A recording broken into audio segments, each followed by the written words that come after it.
Rodolphe Alexandre, reçu par François Hollande et Emmanuel Macron à Paris, le président de la collectivité a notamment reçu des engagements sur le pacte d'avenir et le financement de la 2x2 voies. Le document pourrait être signé dès septembre prochain. Ce soir, redécouverte de la barre de céréales Made in Guyane, ses secrets de fabrication, ses premiers succès. Un reportage réalisé dans le cadre de notre série Made in Guyane que vous pourrez redécouvrir durant le mois d'août. Et puis, une balade en fin de journal, une balade que l'on peut refaire plusieurs fois, celle du sentier des Salines à Remiremont-Joly, à proximité de la plage du même nom. Plusieurs dizaines de personnes en ont profité ce week-end avec l'association Kouata. Voilà pour les titres, bonsoir à tous. On commence donc avec cette actualité politique et ces images de Rodolphe Alexandre à Paris. Le président de la collectivité de Guyane a rencontré le ministre de l'économie Emmanuel Macron. Juste avant, il avait été reçu à l'Élysée par le président de la République, François Hollande. Au menu, bien sûr, le transfert de la compétence sur les ressources offshore, mais aussi le pacte d'avenir et les grands chantiers de l'État en Guyane, le RSA, la situation du char. Nous reviendrons plus en détail sur cette information dans notre journal de demain. Mais nous en parlons d'ores et déjà ce soir avec notre invité, le député de Guyane, Gabriel Serville. Bonsoir. Bonsoir. Merci d'avoir accepté notre invitation. Alors, avant ce journal, nous avons parlé de ce pacte d'avenir et vous avez l'air un petit peu, en tout cas pas du tout confiant. On a entendu ce matin, le président de la République a annoncé que ce pacte d'avenir pourrait être signé dès septembre prochain. Vous n'y croyez pas? Le pacte d'avenir, on l'avait annoncé en 2013, nous sommes en 2016, on ne voit toujours rien venir. J'éprouve un sentiment de satisfaction qui est relativement mitigé parce que ce qu'annonce le président de la République aujourd'hui, c'est la conséquence de toutes les démarches entreprises par les élus de Guyane, notamment les parlementaires. Donc je ne vais pas cracher dans la soupe en disant que ce n'est pas bon. Néanmoins, je considère qu'un pacte d'avenir pour la Guyane doit être un document de référence qui engage la Guyane sur les 10, 15, voire 20 ans à venir. Et c'est la raison pour laquelle j'avais demandé à l'Élysée de faire en sorte qu'on puisse organiser sur le territoire guyanais un congrès qui puisse associer tous les partis politiques, tous les élus, les chambres consulaires, les socioprofessionnels, les forces vives en quelque part, qui auraient leur mot à dire. Ensuite, on aurait pu remonter auprès du gouvernement un avis que le gouvernement aurait pu suivre ou ne pas suivre. Mais je considère que là, on est vraiment sur des grands enjeux, des grands chantiers et je ne peux pas supporter que ce document-là puisse être signé comme ça, en catimini, sans que les Guyanais ne s'en épreignent véritablement. Alors vous l'avez dit, les parlementaires étaient associés à la formule. Vous avez au début de votre intervention actuellement parlé de la nécessité de la rapidité.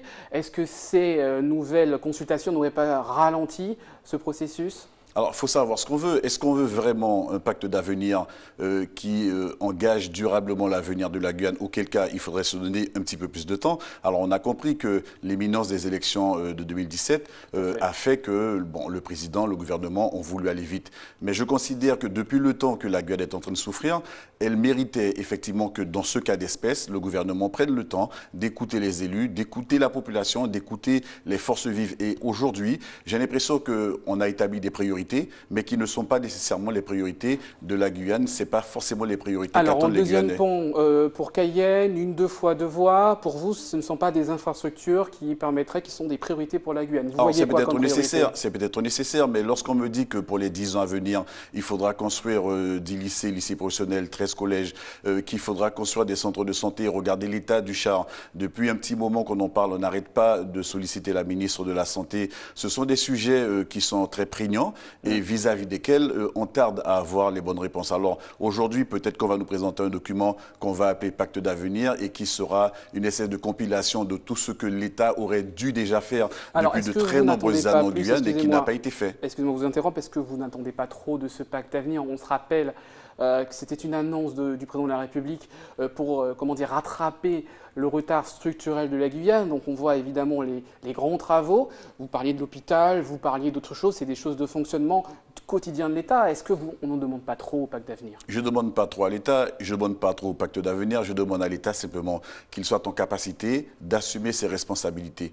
La santé et l'éducation sont des domaines régaliens de l'État. Le contrôle des frontières, c'est des domaines régaliens de l'État. On voit ce qui se passe aujourd'hui avec cet afflux de demandeurs d'asile, c'est une compétence régalienne de l'État. On a l'impression que l'État est totalement absent. Et Dieu seul sait si, en tant que parlementaire, je me bats aux côtés de mes collègues parlementaires. Je ne dirais pas que l'État l'État a été sourd à nos appels, mais je considère que la réponse qui est apportée aujourd'hui à travers ce document qui s'intitule Pacte d'avenir, pour moi l'avenir c'est pas demain, l'avenir c'est ce que nous allons faire dans 15-20 ans. Maintenant, s'il s'agit de prendre un document qui va décliner ce que nous ferons de la Guyane dans les 2-3 ans à venir, je dis oui, le document qui va être signé fin septembre peut effectivement répondre à nos aspirations. Mais s'il s'agit de nous inscrire dans la durée, moi je considère qu'effectivement là, nous sommes en train de faire un faux pas. Alors, on va arrêter de parler de l'État. On va parler maintenant de vous et de la mairie de Matoury. On le sait, au début de l'année, vous avez eu un empêchement notamment pour le vote, puisque vous n'avez pas eu votre majorité pour voter. C'est finalement l'État qui a repris la main, là où sur un dossier où la Guyane et les Guyanais avaient le pouvoir. On a appris aussi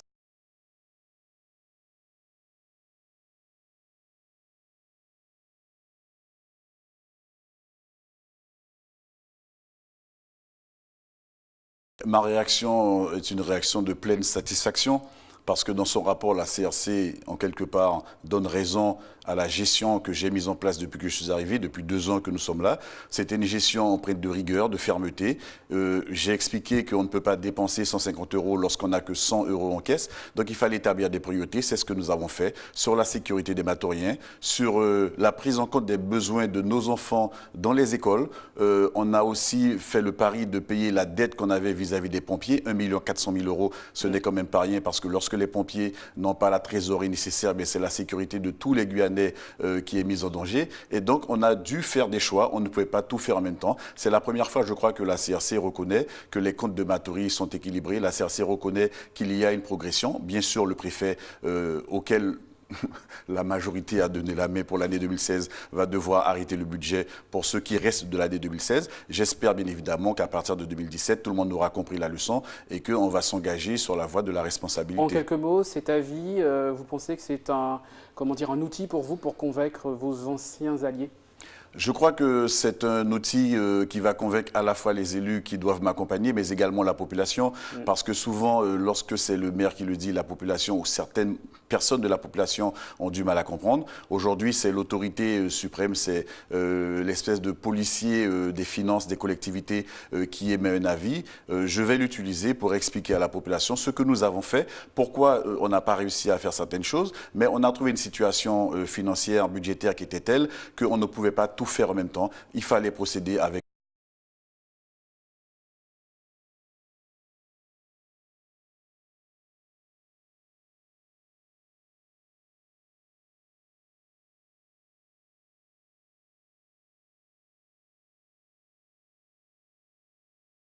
accentuer la communication, du moins sur cette fonction de député.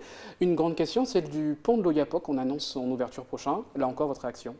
Alors j'ai été rapporteur des 2 projets de loi qui doivent précéder l'ouverture du pont sur l'Oyapock. Les Brésiliens de leur côté avaient déjà fait le nécessaire.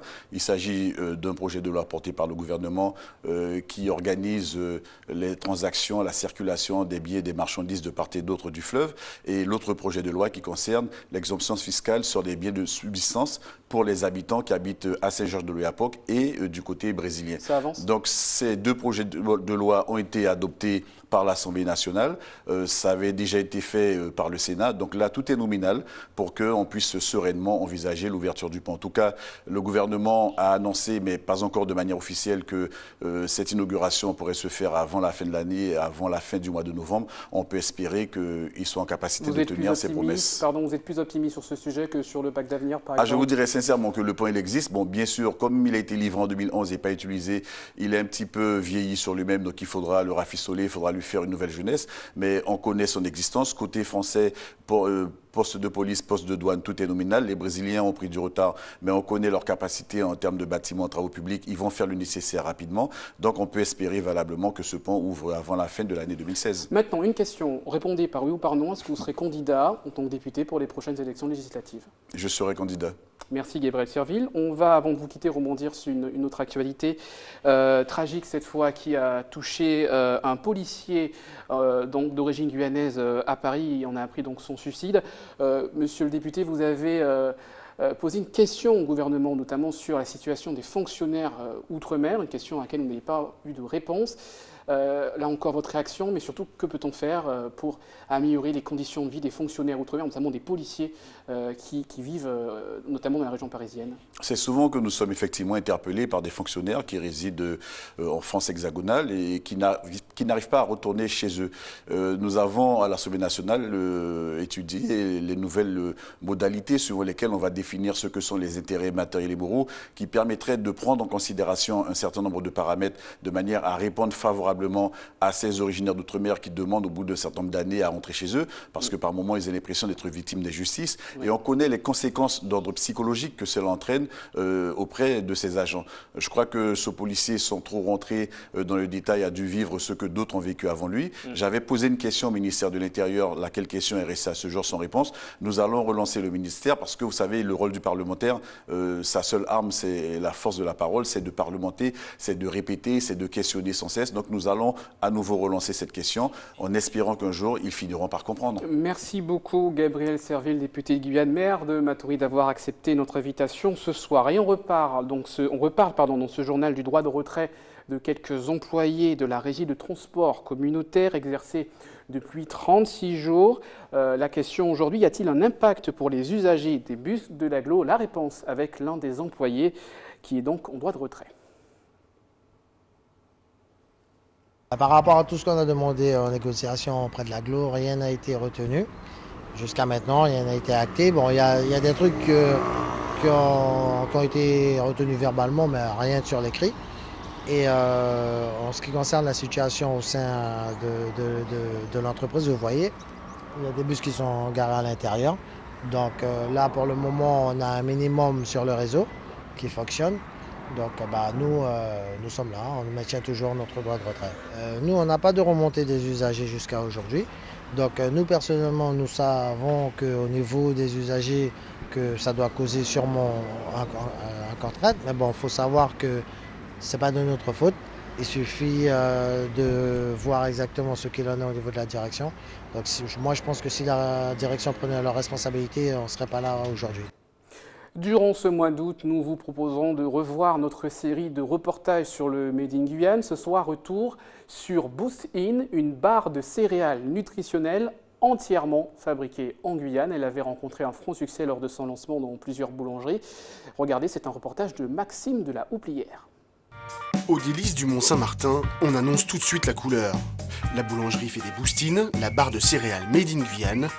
Les ingrédients, les voici: de la farine tradition, du sel et de la levure, de la farine de manioc, du miel et des œufs, de l'eau, de la pâte, des pruneaux, des raisins secs, des pépites de chocolat, du muesli et enfin des flocons d'avoine pour garnir le tout. Je ne regrette pas du tout, bien au contraire. D'ailleurs, je l'ai dit aux responsables de la Chambre des métiers que j'étais pessimiste au début quand ils sont venus m'apporter le projet, m'expliquer le projet, et j'ai été agréablement surpris par la vision des clients par rapport à ce produit-là. Les gens viennent spécialement à la boulangerie pour acheter le boosting Guyane. C'est tout ce qui vous reste? Oui. Je vous mets les trois, madame? Je vais prendre les trois. D'accord. J'en ai acheté la dernière fois une dizaine. Et donc, je les congèle et on les déguste au petit déjeuner et puis pour le goûter. Donc, ça fait un petit encas. Il y a des céréales et puis il y a des fruits secs et du chocolat. Donc, c'est goûteux, donc c'est pour cette raison. Et puis, ça requinque. Mais avant de déguster, il faut d'abord insérer un à un les ingrédients dans la machine à pétrir, puis sortir la pâte ainsi obtenue et laisser reposer une demi-heure. Vient ensuite le temps du découpage. Pour pouvoir l'incorporer dans les moules.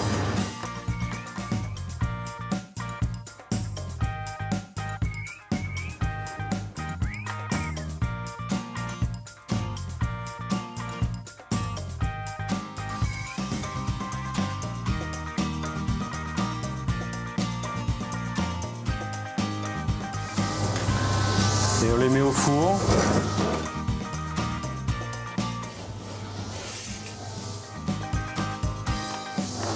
À 210 degrés pendant 15 minutes.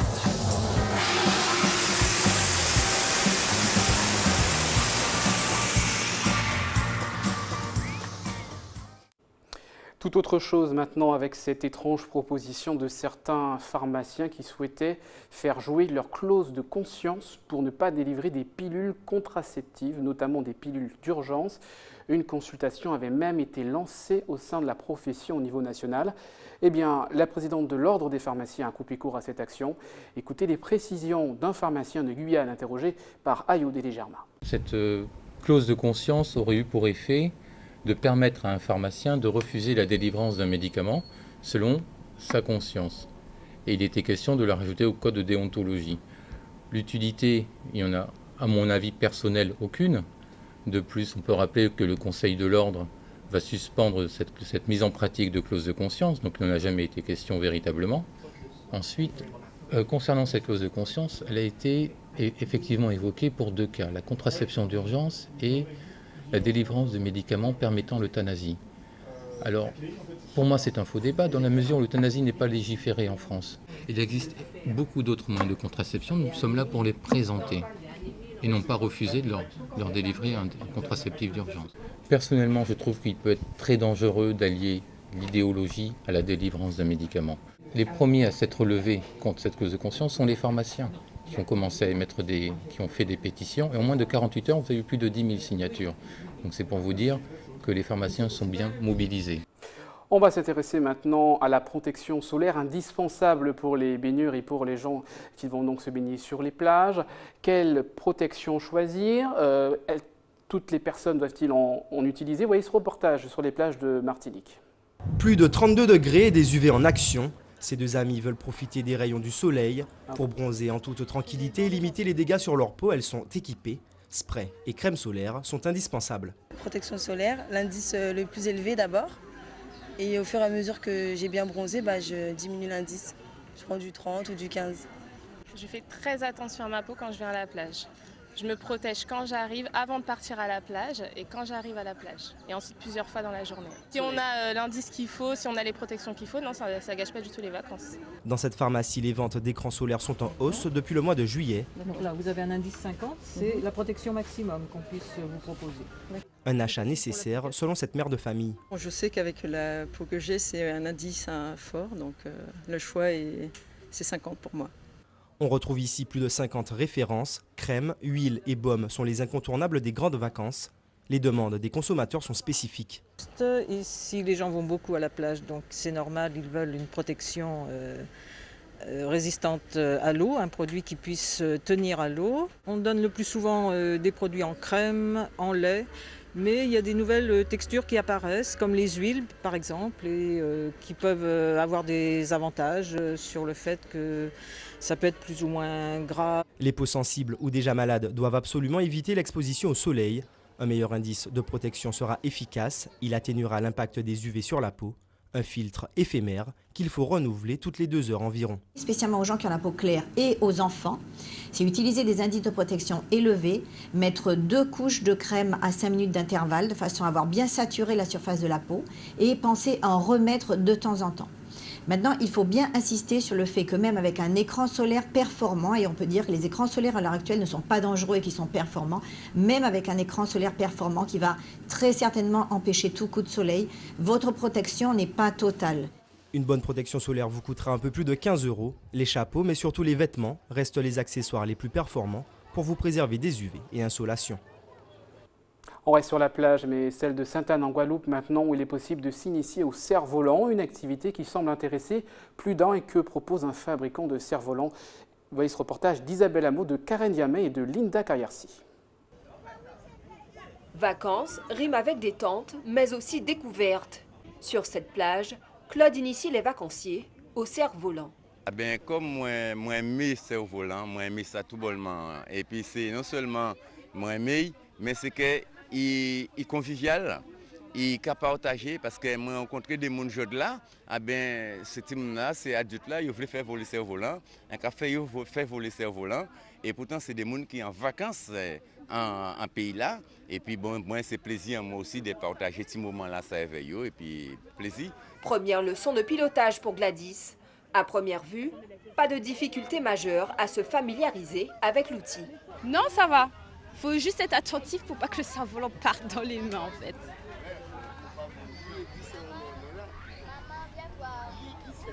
Pour Laurine, il s'agit de s'amuser autrement.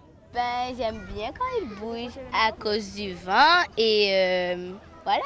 C'est la deuxième fois que je fais du cerf-volant. Je trouve que c'est une belle activité pour les vacances. Le cerf-volant, un outil qui se veut culturel pour Claude. Ça arrive aussi qu'en famille peut demander moins, peut commander un cerf-volant. Il y a tellement de possibilités de vivre ça bien, mais c'est que là qu'a reproché à les adultes guadeloupéens, ils ont dit que ce team n'a pas fait ça nous t'ai fait avant. Mais pourquoi ce team n'a pas fait ça nous t'ai fait avant? Parce que yo pas fait pour ce team là. Et c'est nous adultes pourraient faire ces bitins à ça, faire en permanence pour permettre à ce team là. De même qu'un monde qui comprenne qu'un cerf-volant qui a fait comme ça, non, un cerf-volant pas quelqu'un qui fait comme ça. Un cerf-volant pour construire un cerf-volant véritablement, pour faire bien faire mesurer. Qui veut dire c'est des figures géométriques. Faire égal tout partout. C'est mesurer ou pas mesurer. Et chaque taille à cerf-volant là, ni en façon pour ça construire, pour ça voler bien. Voilà une possibilité de jouer avec le vent sur la plage, quelle qu'en soit la saison. Retour en Guyane pour terminer ce journal avec une balade sur le sentier des Salines. C'était ce week-end à Rémière-Montjoly. Plusieurs dizaines de personnes ont pu découvrir ce site à la biodiversité exceptionnelle. Tout de suite, les images avec en filigrane la Guyane belle de l'Ovadia. Regardez.